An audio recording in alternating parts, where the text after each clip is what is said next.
13. Predestination. Predestination is so obvious a fact that the necessity for a discussion of it is evidence of the unwillingness of men to think systematically and logically. First of all, the only real alternatives in viewing the world are either chance or predestination. If the world is not the creation and therefore the determination of God, it is a product of chance and is governed by chance. We cannot, without self-contradiction, deny God and insist on the ultimacy of chance while still retaining the order of the universe as real. Without the presupposition of order, then no thinking nor science is possible, because all then is brute factuality, and no two facts can have any meaningful and sustained relationship and order. One philosopher, a pragmatic naturalist, admitted in a discussion the validity of this statement. It is either chance or predestination, and the Christian theistic argument cannot be defeated if we raise the question of origins.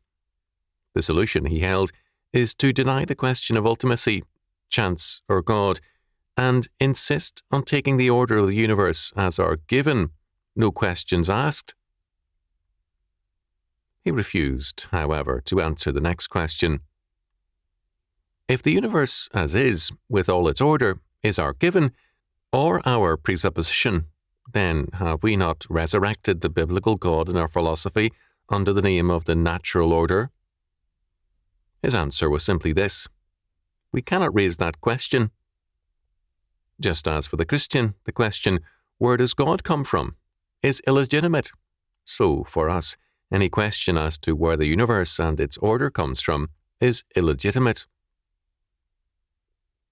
By so stating it, he of course equated the universe with God and admitted, in effect, the validity of the charge. The scientist, meanwhile, is less astute. He tries to frame a hypothesis as to the origin of the universe, and hence raises the ultimacy of chance as the issue. To be an atheist requires a greater belief in the miraculous than to be a Christian. Given the Christian's God, miracles are logical and rational. Given the atheist's ultimacy of chance, miracles are impossible and irrational, and yet totally necessary, or else we begin and end with an ultimate nothingness, out of which nothing comes forth. Second, the doctrine of fiat creation necessitates predestination. All things having been created by the sovereign and triune God out of nothing, the total possibility, potentiality, and actuality of all things is completely determined by the Creator. As James declares, known unto God are all his works from the beginning of the world. Acts chapter 15, verse 18. All things that have existed, do exist, or shall exist, have no being nor any history and possibility apart from the sovereign creating power and act of God. Creation and history have no surprises for God. He made all things, and all things move in terms of his decree from all eternity. To affirm the doctrine of creation is to affirm predestination, and vice versa. To tamper with one is to tamper with the other. Third, because God is sovereign, and because creation is totally the work of God, his predestination of all things is both universal and particular.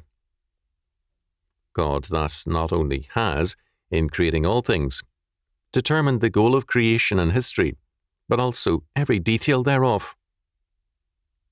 Election is thus both particular and general. All who are in the covenant of Christ are elected by God for redemption, but that election is also particular. The Good Shepherd knows his sheep and calls and leads them out by name. John chapter 10, verses 1 to 7. This particularity cannot be restricted to the redeemed, as some like G.C. Berkouwer would do. To do so is to introduce a realm of the fortuitous and of chance into the ultimacy of God, or at the least, some areas of blindness and inability to function. It implies that God is not God. If God is the sovereign God, then both election to redemption and to reprobation are aspects of his decree.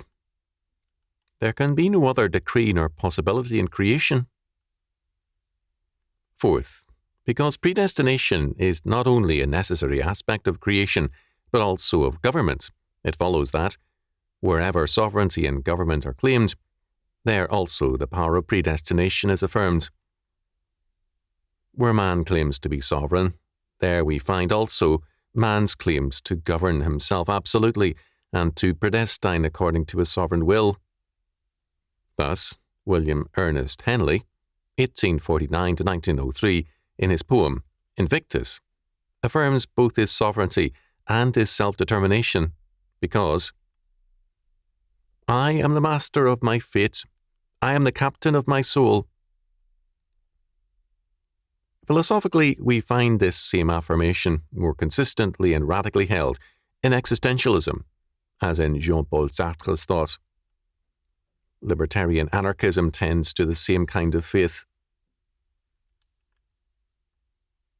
The greater threat is the claim of the modern state to sovereignty, and therefore to ultimacy in government. The modern state claims jurisdiction over all other forms of government, over the individual, the family, the school, the church, the professions, law, medicine, etc., the arts and sciences, business, agriculture, and so on. The logic of its claim to sovereignty in government leads to the state to claim to be the source of all providence and predestination. The state is man's source of security, it is held, and the state offers itself as man's hope of providence by means of medical care, aid to the aged, the sick, the needy, and so on, usurping what God requires to be done in his name and with his tithe. Again, the state, by means of its planning and controls, works towards the total predestination of the social order and of all persons therein. Election and reprobation are made aspects of statist legislation and bureaucratic fiat, rather than the decree of God.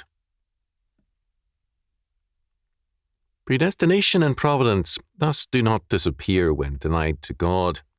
They reappear in political form as aspects of the life of the state and as exercises of the sovereignty of the state.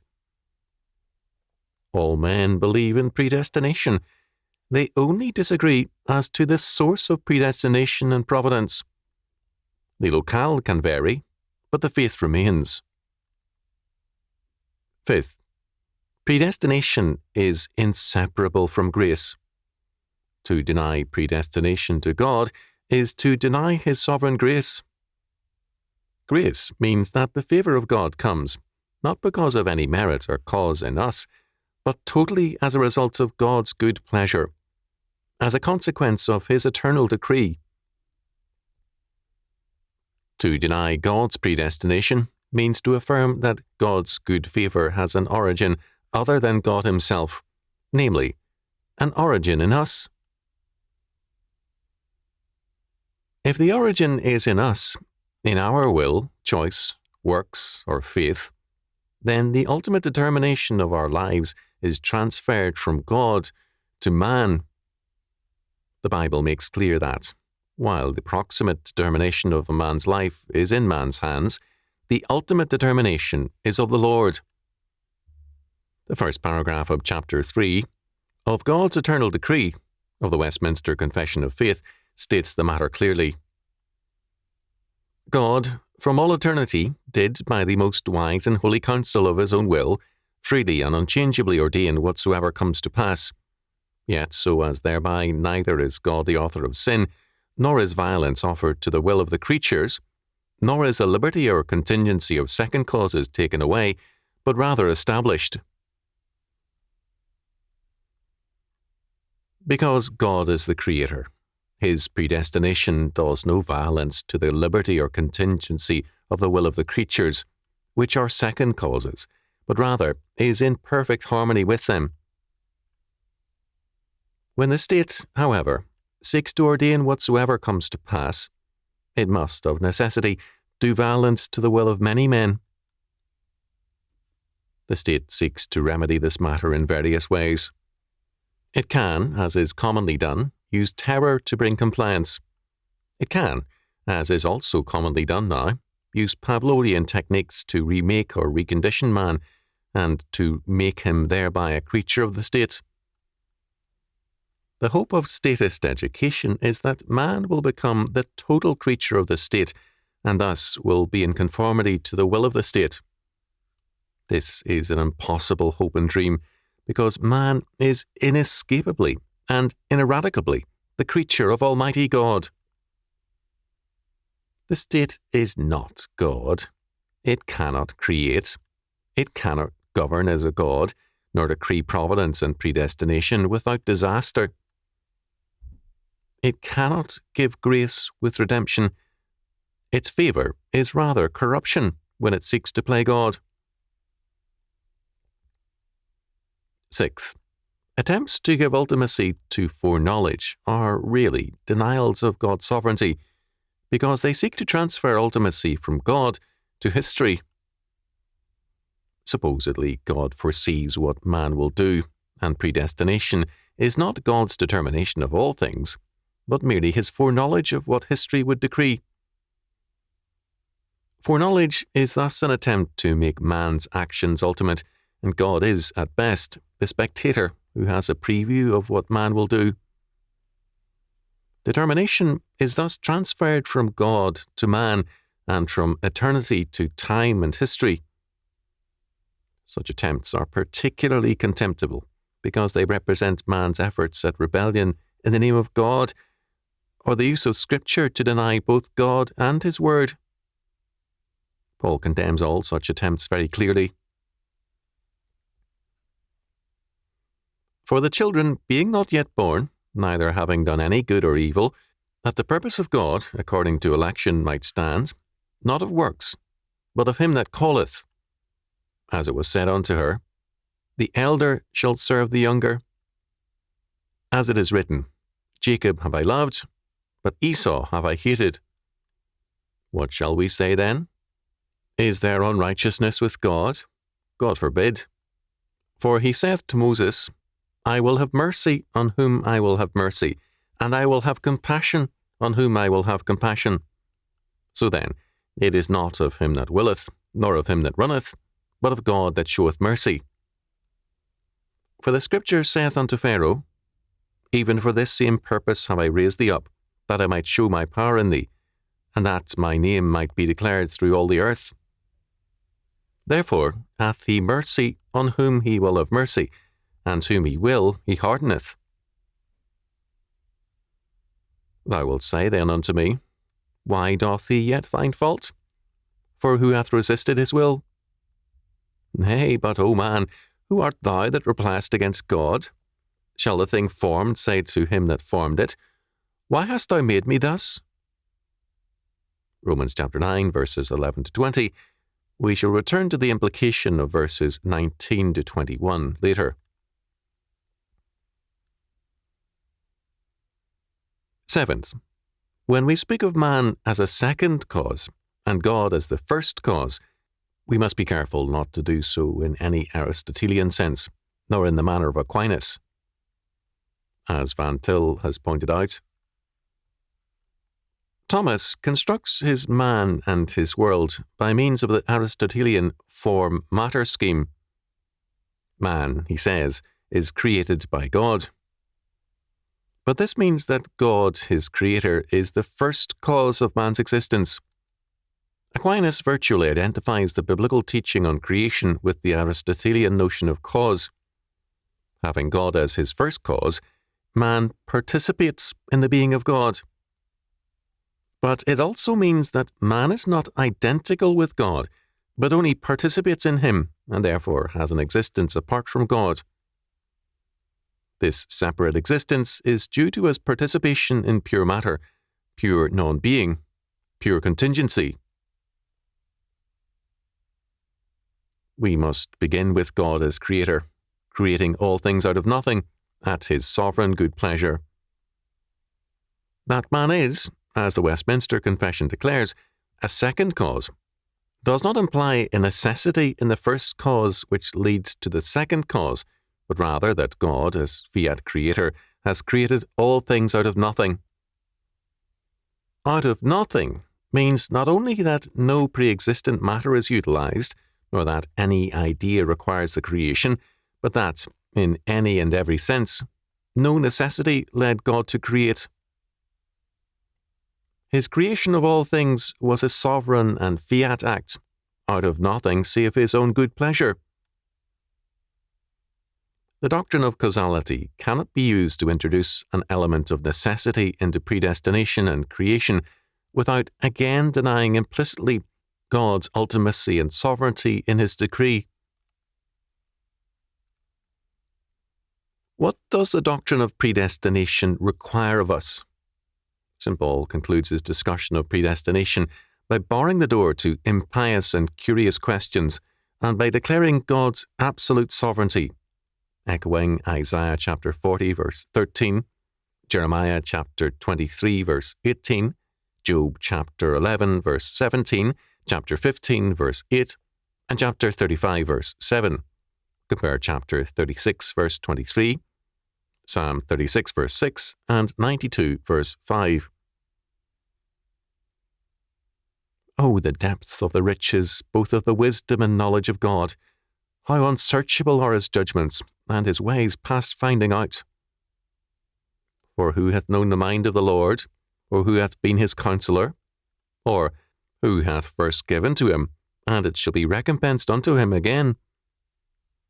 For of him, and through him, and to him are all things, to whom be the glory forever. Amen. Romans chapter 11, verses 33 to 36. Paul proceeds then, having barred the door to all attempts to probe the mind of God, to summon men to the obedience of faith. The faithful must present themselves as a living sacrifice to God, and this requires a continual service on their part, which is a reasonable claim God has on them. This reasonable service means the love of God, the love of all faithful believers, the performance of all our duties towards God and man, and the manifestation of God's love by fulfilling or keeping his law towards all men. The rest of Romans thus makes clear what our response to God's sovereignty and predestination is to be. It is the security of our life and faith, and our confidence in action. Nothing, Paul had said earlier, Romans chapter 8, verses 30 to 39, can separate us from this predestinating grace, power, and love of God. We can, therefore, do all things, and endure all things, confident that the Lord who governs will repay and will right every wrong. Romans chapter 12, verses 17 to 19. Because of God's sovereign and predestinating power, all things work together for good to them that love God, to them who are the called according to his purpose. Romans chapter 8, verse 28. We can therefore joyfully conclude, even in the face of persecution and death, Romans chapter 8, verses 35 to 37, that if God be for us, who can be against us? Romans chapter 8, verse 31. This is what predestination means.